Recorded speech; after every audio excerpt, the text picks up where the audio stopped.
다니엘은 바벨론 포도주로 스스로 더럽히지 않기를 굳게 결심했다.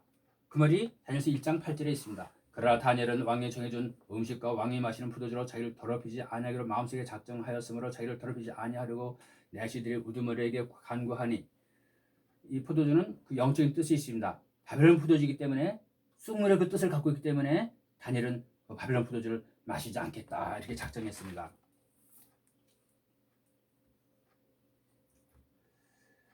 2절, 벨사살이 포도주를 맛보며 명령하여 자기 아버지 느부갓네살이 예루살렘 성전에서 탈취하여 온 금과 은 그릇들을 가져오라 하였으니, 그릇, 이제 그릇은 이제 신자들 말이죠.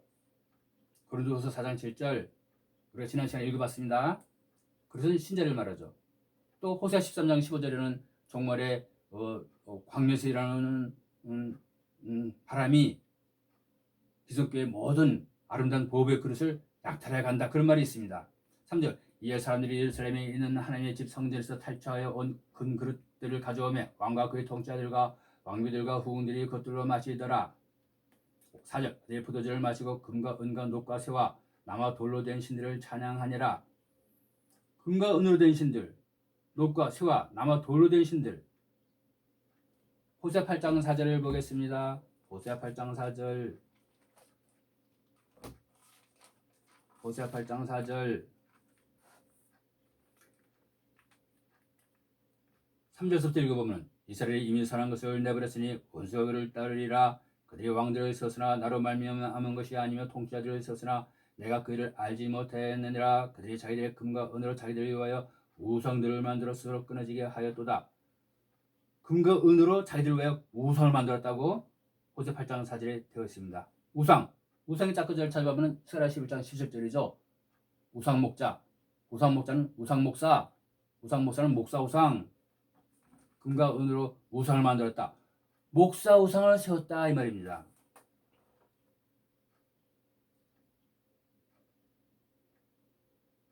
돌과 나무로 된 신을 찬양하라. 계시록 9장 20절을 보겠습니다. 계시록 9장 20절. 계시록 9장 20절. 계시록 9장 20절. 19절부터 읽어보면, 그 말들의 권능이 그 입과 꼬리에 있으니 그 말들의 꼬리는 뱀 같고 또 꼬리에 머리들이 있어 이것들로 해하더라. 꼬리 같은 인생, 거짓 선자를 꼬리라고 그러죠. 이사야 9장 15절. 20절, 이 재앙들로 인하여 죽지 아니하고 남은 사람들은 여전히 자기 손의 행위들을 회개하지 아니하고 오히려 마귀들과 또 금과 은과 녹과 돌과 나무로 만든 우상들, 곧 보거나 듣거나 걷지도 하지 못하는 우상들에게 경배를 그치지 아니하고 또한 자기들이 행한 살인과 마술과 음행과 도둑질을 회개하지 아니하더라. 계시록 9장은 이제 땅에 떨어진 별이 무저갱의 엿을 받았는데, 무저갱의 구덩이에 구덩이 바다 없는 구덩이를 여니까는 연기가 그 속에서 솟아오르고 또 메뚜기가 올라와서 모든 열매들과 알곡들을 다 갉아먹는 그런 이야기가 있습니다. 근데 유대의 전쟁으로 사람들을 다 죽이는데 그 죽지 않고 살아남은 사람들은 그 금은, 목석, 나무 이런 걸로 만든 우상들을 섬기는 것을 포기하지 않고 계속 잘 섬기더라, 이런 말이 있는 것입니다. 짝구절입니다. 이것이 짝구절로 나왔습니다. 5절, 바로 그때 사람의 손가락들이 나와서 왕궁의 부처대 맞은편 회칠한 벽에 글자를 쓰는데 왕의 글자 쓰는 손의 일부를 보니라. 이 손은 이제 주께서 내 주께 이르시기를 내가 내 원수들로 내 발등상 되게 하기까지 너는 내 오른손에 앉으라 하셨도다. 10편 110편 1절이죠. 손은 예수님을 말하고 또한 말씀을 말합니다. 사람의 손가락이 나타나서 왕궁 맞은편 회칠한 벽에 글자를 썼다. 심판의 말씀이 선포된다, 이 말입니다. 6절, 그때 왕의 안색이 변하고 자기 생각들로 말미암아 근심함으로 그의 헐뼈 마디가 풀어지고 그의 무릎이 서로 부딪히며, 무릎이 서로 부딪혔습니다. 너무 무서워갖고. 7절, 왕이 크게 소리질러 별을 살피는 자들과 별 점성가, 별 보는 사람들, 옛날에 바벨론에는 그 별을 보고 점을 치고 별을 연구하고 그러한 그 점성술이 발달했습니다. 그래서 별을 살피는 자, 점성가들을 불러라 이 말이죠. 갈대아 사람들과 점쟁이들을 데려오게 하고, 점쟁이, 성경에서 말하는 점쟁이는 무슨 뜻을 갖고 있는가에 대해서 한번 알아보겠습니다. 예레미야 14장 14절을 보겠습니다. 예레미야 14장 14절.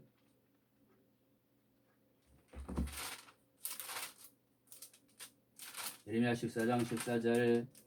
주께서 내게 이르시되 선자들이 내 이름으로 거짓을 예언하는도다. 내가 그들을 보내지 아니하였고 그들에게 명령하거나 말하지도 아니하였거늘 그들이 너희에게 거짓 환상과 점술과 험한 것과 자기들 마음의 속임수를 예언하는도다. 하나님이 보내지 않았어도 자기들이 마음대로 마음에 내키는 대로 그저 마음대로 말을 해갖고 거짓 예언을 하고, 그래서 그것이 거짓 환상과 점술과 험한 것이 된다고 이렇게 성경을 말하고 있습니다. 에스겔 13장을 보겠습니다. 에스겔 13장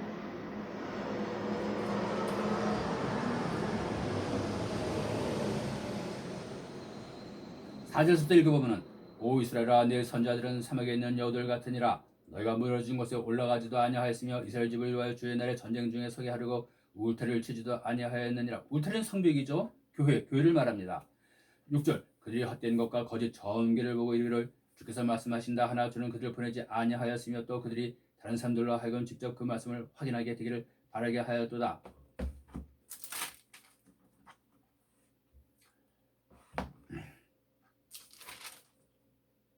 너희가 이르기를 주께서 그것을 말씀하신다 하나 나는 말하지 아니하였은즉 너희가 헛된 환상을 본 것이 아니며 거짓 점괘를 말한 것이 아니냐. 거짓 점괘를 말해갖고 점쟁이가 되는 것입니다. 누가? 이스라엘 선지자들이, 목사들이 점쟁이 노릇을 하고 있다 이 말입니다. 하나님 말하지 않은 것을 자기 자의로 말함으로써 스스로 점쟁이 노릇을 하고 있다 이 말입니다. 다니엘서 5장으로 다시 돌아가 보겠습니다. 다니엘서 5장으로 다시 돌아가서 갈대아 사람들과 점쟁이를 데려오게 하고 바빌론의 제자들에게 말하여 이르되 누군지 이 글을 읽고 그 해석을 내게 보이는 자에게 주홍색 옷을 입히고 금목걸이를 그 목에 걸어주며 왕국의 셋째 치리자로 삼으리라. 왕국의 셋째 치리자. 왜 둘째 치리자가 아닙니까? 첫째 왕은 그 나보니두스, 벨사살 왕의 아비. 나보니두스는 정복전쟁으로서 해외에 나가 있죠. 국내 정사료 왕자 자기 아들에게 맡기고 그는 지금 출타 중입니다. 그래서 첫째 왕, 둘째 아들 황태자, 그 다음에 셋째, 그 다음 치리자, 그 다음 셋째 치리자를 삼으리라. 누구든지 이 글을 해석하면 그로 하여금 셋째 치리자를 삼으리라 이렇게 됐습니다. 바벨론의 주홍색 옷, 바벨론의 붉은 옷에 대해서 짝거절 한번 찾아보겠습니다. 계시록 17장 4절. 계시록 17장 4절. 그 여자는 자주색 옷과 주홍색 옷을 차려입고 금과 보석들과 진주들로 꾸미고 손에 금잔을 가졌는데 가장 것들과 그녀의 음해오래는 더러운 것들이 가득하더라. 이 음녀, 물에 앉은 큰 음녀인데 그 5절 보면은 이 여자의 임에 한 이름이 기록되어 있으니 신비라 큰 바벨론이라. 땅의 창녀들과 가장 것들이 어미라 하였더라. 이 바벨론이 붉은 옷, 자주색과 주홍색 붉은 옷을 입고 있다 이렇게 되어 있습니다. 여호수아 7장 21절을 보겠습니다. 여호수아 7장 21절.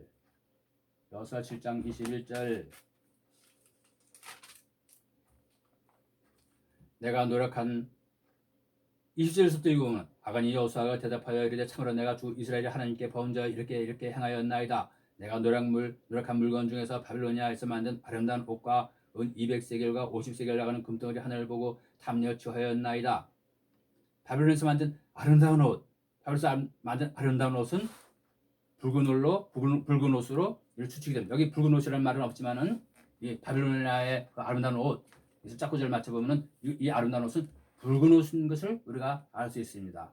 창세기 27장을 보겠습니다. 창세기 27장 15절. 리브가가 집에 가지고 있던 맏아들 에서의 좋은 옷을 주하여 자기 작은 아들 야곱에게 입히고, 맏아들 에서의 좋은 옷도 이것이 붉은 옷이라고 나와 있지는 않지만은 우리가 짝구절 찾아서 맞춰볼 때에 붉은 옷인 것을 우리가 알 수 있습니다. 에서의 좋은 옷, 붉은 옷.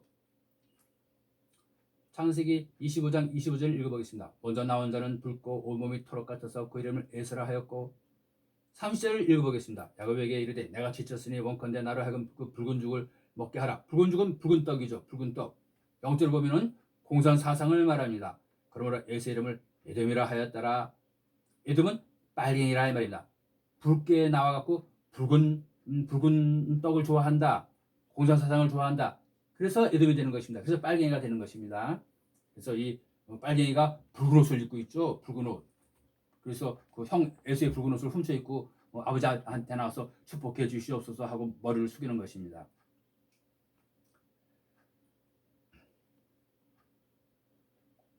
8절 그때 왕의 모든 지혜자들이 들어왔으나 그들이 능히 그 글을 읽지 못하며 왕의 그 해석을 알게 하지도 못하더라. 9절 이에 벳셀왕이 크게 근심하며 안식이 변하였으므로 그의 영주들도 놀라니라. 왕비가 왕과 왕의 영주들로 말미 아마 잔치하는 집으로 들어와 이르되 오 왕이여 영원토록 사시옵소서. 왕의 생각들로 말미암아 근심하지 마시오며 왕의 안식을 바꾸지 마소서. 왕의 왕국에는 거룩한 신들의 영이 있는 사람이 있으니 곧 왕의 아버지 시대에 있던 자로서 빛과 명철과 지혜가 신들의 지혜와 같은 자니이다. 왕의 아버지 느부갓네살 왕 곧 왕의 아버지 되시는 그 왕께서 그를 마법사들과 별을 살피는 자들과 갈대아 사람들의 점쟁이들의 우두머리로 삼으셨나이다. 왕이 벨드사사라 이름한 다니엘은 뛰어난 영과 지식과 명철이 있어 꿈을 해석하며 어려운 글귀를 밝히며 의문을 풀 수 있었나이다. 이제 다니엘을 부르소서. 그러면 그가 그 해석을 알려드리리이다 하니라. 13절 이에 다니엘이 부름을 받아 왕 앞에 이르며 왕이 다니엘에게 말하여 이르되 내가 내 아버지 왕이 유대인 거주지에서 데려온 유다 프로의 자손에 속한 그 다니엘이냐. 내가 너에 대하여 들은 적 내 속에는 신들의 영이 있으며 빛과 명철과 뛰어난 지혜가 있다 하는도다. 지금 제자들과 별을 살피는 자들을 내 앞에 데려다가 그들에게 이 글을 읽고 내게 그 해석을 알게 하라 하였으나 그들이 능히 그것에 대한 해석을 보이지 못하였느니라. 내가 너에 대하여 들은 적 너는 해석을 할 줄 알며 의문을 푼다 하는도다. 그런즉 이제 내가 이 글을 읽고 그 해석을 내게 알게 하면 내게 주홍색 옷을 입히고 금목걸이를 내 목에 걸어주며 왕국의 셋째 치르자므로 삼으리라 하니라. 17절 이에 다니엘이 왕 앞에서 대답하여 이르되 왕의 선물은 왕의 친히 가지시며 왕의 보상은 다른 사람에게 주옵소서. 그러나 내가 왕을 위하여 그 글을 읽으며 그 해석을 알려드리리이다. 18절 오 왕이여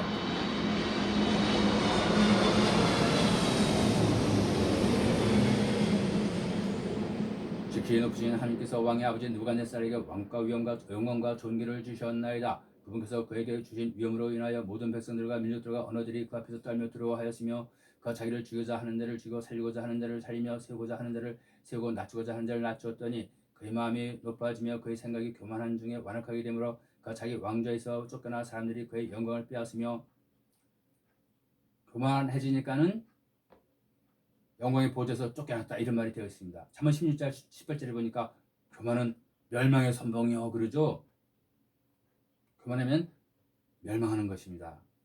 21절 그 사람들의 아들로부터 쫓겨나서 그의 마음이 짐승들의 마음과 같이 되고 또 그의 거처가 들락에 함께하며 또 사람들이 그 소처럼 그에게 풀을 먹이매 그의 몸이 하늘의 이슬에 젖었으며 마침내 지켜 놓으신 하나님께서 사람들이 왕국에서 다루시며 자신의 뜻대로 누구든지 세우사 그 왕국을 다스리게 하신 줄 알기에 이르렀나이다. 부귀영화와 높아짐과 낮아짐이 하나님이 주시는 것이구나. 자기가 잘나서 되는 게 아니고 왕국을 얻고 왕위도 치리하고 이 모든 것이 하나님이 다스리는구나. 이를 깨닫게 되었다 이 말입니다. 22절 오 벨사살의 왕은 그의 아들로서 그의 아들이 아니죠. 벨사살이 느부갓네살이 이 벨사살 왕의 외할아버지죠. 외할아버지. 근데 바벨론에는 직계 친부 친자의 관계가 아닐지라도 그 큰 사람을 자기의 아버지라 이렇게 부르는 그런 문화가 있었습니다. 큰 사람, 멘토, 인생의 선생, 인생의 선생을 아버지라 이렇게 부르는 그런 문화가 바벨론에 있었습니다. 23절 도리어 자기를 높여 하늘의 주를 대적하며 그분의 집 그릇들을 예루살렘 그릇들을 그래서 이제 사람 신자를 말합니다.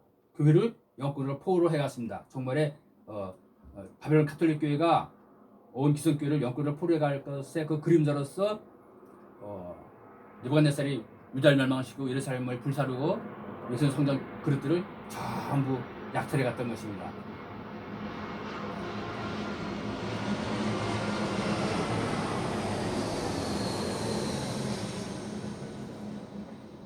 그릇들을 왕 앞으로 가져다가 왕과 왕의 영주들과 왕비들과 후궁들이 그것들로 포도주를 마시고 금과 은과 녹과 쇠와 나무와 돌로 된 신들 곧 보지도 못하고 듣지도 못하고 알지도 못하는 신들을 찬양하며 그 손에 왕의 호흡을 쥐고 계시며 자신의 길로 왕의 모든 길을 삼으시는 하나님께는 영광을 돌리지 아니하였나이다. 그러나 그분께서 손에 일부를 보내사 이 글을 기록하였나이다. 25절 기록된 글은 이것이니 곧 메네메네 데겔 우바르시니라.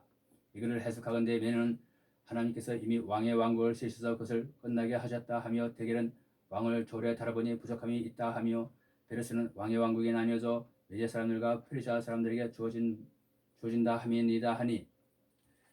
그래서 이제 다니엘이 읽습니다. 다니엘이 읽는데 글은 어떤 글이냐? 메네 데겔 우바르신. 메네는 수, 메네 수 또는 수를 세는 자, 수 또는 수를 세는 자.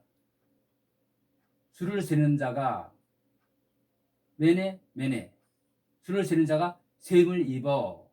메네 수를 세는 자가 셈을 입어. 데겔 저울에 달아보니 부족함이 보였다. 데겔 우바르신을 설명해야 되는데 우바르신을 설명하지 않고 베르스를 대신 설명한다. 베르스는 왕의 왕국에 나뉘어져 미디어 사람들과 페르시아 사람들에게 주어진다 하면이다. 베르스는 이제 그 복수형이라 이렇게 나옵니다. 무슨 뜻인지 알지 못하는데 사전에 보면은 우바르신의 그 복수형이라. 그래서 나눠졌다. 미디어 사람들과 페르시아 사람들에게 두 나라에게 나눠졌다. 이런 그 우바르신의 그 복수형이랍니다. 이제 그 수는 함의 아들 노아의 아들이 가나안과 함과 야벳이죠. 근데 함의 아들이 구스가 수를 발명했다. 그렇게 되어 있죠. 고대 역사가 유세비우스의 글을 보면은 수는 구스가 발명한 것이다. 근데 이제 학교에서는 아라비아 숫자라 해서 아라비아 민족이 수를 발명해서 썼다. 근데 성경에 그래서 이제 1, 2, 3, 4, 5, 6, 7, 8, 9, 10 이것은 우리가 아라비아 숫자로 하는 것입니다. 아라비아에서 처음 나왔다. 그래서 우리가 아라비아 숫자로 하는 것입니다. 근데 성경과 고대 문서에는 수는 구스가 발명해서 바벨론에서 널리 쓰여진 것이다. 이렇게 나옵니다. 그래서 성경에 맞고 고대 역사가의 글이 맞는 것입니다.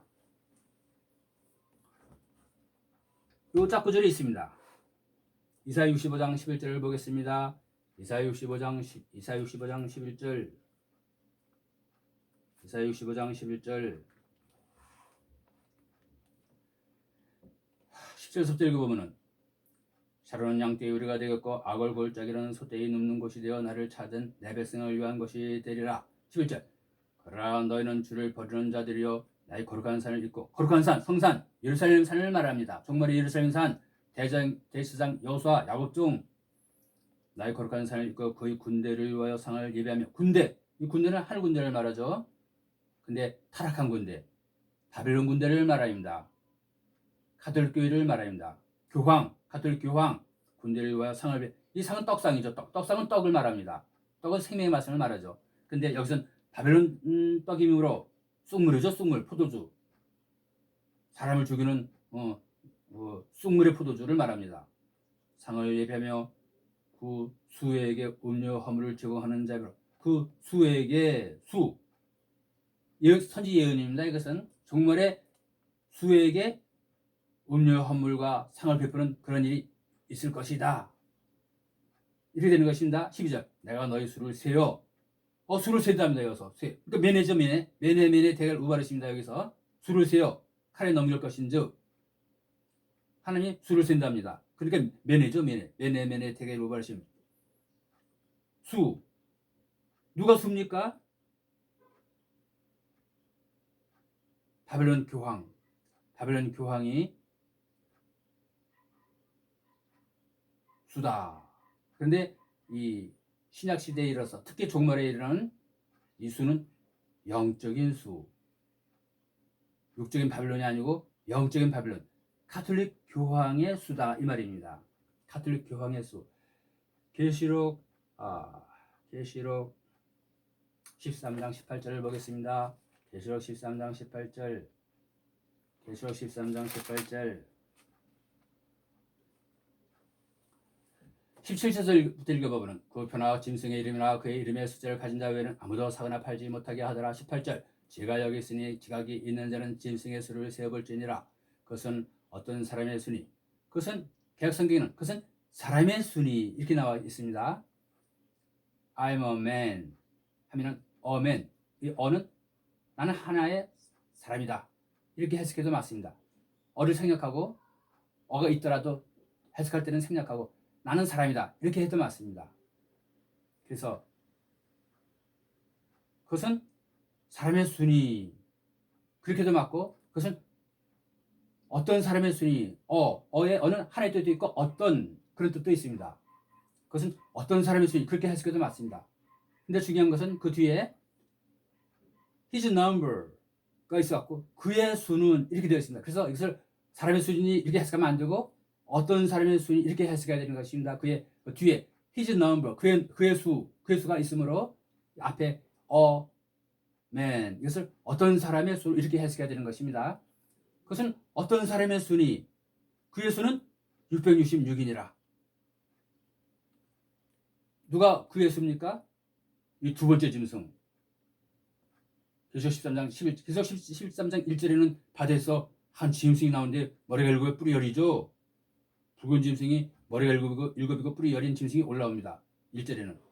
11절에는 내가 보니 또 다른 짐승이 땅에서 올라오는데 어린 양같이 두 뿔이 있고 용처럼 말하더라. 사탄의 말을 하더라 이 말입니다. 쑥물을 먹이더라 이 말입니다. 땅에서 올라온 짐승, 하늘에서 떨어진 별, 그의 수, 이 땅에 떨어진 별이 모든 사람들을 유혹해갖고 첫 번째 짐승에게 경배하라. 짐승의 형상을 만들고 그에게 경배하라. 경배하지 않은 자는 다 죽게 하더라. 15절 한번 읽어보겠습니다. 너가 짐승의 형상에게 생명을 줄 권능이 있어 짐승의 형상으로 하여금 말도 하게 하고 짐승의 형상에게 경배하고자 하지 아니하는 자들은 다 죽게 하더라. 그의 수, 누가 어떤 사람이 있습니까? 이 두 번째 짐승 교황이죠. 한차 땅에 떨어진 자. 교황의 수가 666이더라 이렇게 나오고 있습니다. 다니엘서로 돌아가 보겠습니다. 다니엘서 5장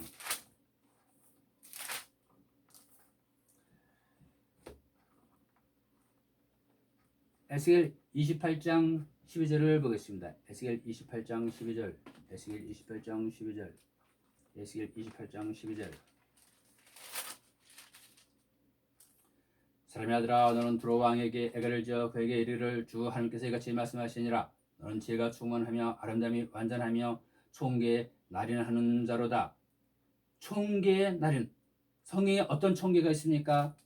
성경에 나타난 총계는 14만 4천밖에는 없는 것입니다. 하나님이 수를 세웠다에 대해서 한번 찾아보겠습니다. 시편 87편 6절을 보겠습니다. 시편 87편 6절 시편 87편 6절 주께서 민족들을 등록하실 때는 그 수를 세시며 이 사람이 거기서 태어났다 하시리로다. 세 번째 민족 천연왕국에 들어간 14만 4천이죠. 천연왕국에 들어간 14만 4천은 한 사람 두 사람 그 수를 세시며 그 이름을 등록한답니다. 한 사람 두 사람 세 사람 네 사람 수를 세시며 이름을 그 명부에 등록하시는 것입니다. 이 총계에 사탄이가 날인하는 것입니다. 사탄이가 서명 날인하는 것입니다.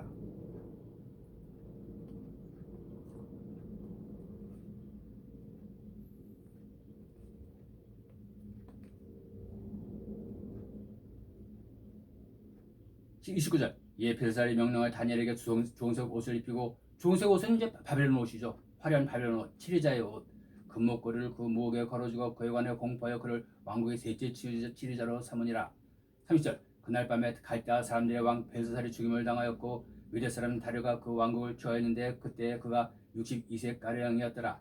메대 사람 다리오가 왕국을 취하였다. 왕국의 분봉왕으로 셈을 입었죠. 다니엘서 9장 1절을 보겠습니다. 다니엘서 9장 1절 메대 사람들의 시에 속한 아수르의 아들 다리오가 갈대아 사람들의 영토의 왕으로 세워진 첫해 영토의 왕 분봉왕으로 세움을 입었습니다. 다리오가 세움을 입었습니다. 누구에 의해 세워졌습니까? 페르시아 초대왕 고르스에 의해 세워졌죠. 이사 45장을 보겠습니다. 이사 45장 주께서 자신의 기름 부음을 받은 자 고레스에게 이같이 말씀하시되 내가 그의 오른손을 붙들고 민족들을 그 앞에 항복하게 하며 내가 왕들의 허리를 풀며 문짝의 두 개의 성문들을 그 앞에 열고 그 성문들이 닫히지 못하게 하리라. 내가 너보다 앞서가서 고르신 고수들을 곱게 하며 논문들 쳐서 산산조각 내며 배시배짱을 꺾고 내게 어둠의 보화와 은밀한 곳에 감춰진 재물을 주어 너를 지명하여 부르는 자 곧 주가 이스라엘 하나님인 줄 내가 알게 하리라. 그래서 이 페르시아 초대왕 고르스가 이 바벨론을 멸망시키고 천하를 얻었다라는 얘기가 이사 45장에 있습니다. 다음 시간에 계속하겠습니다.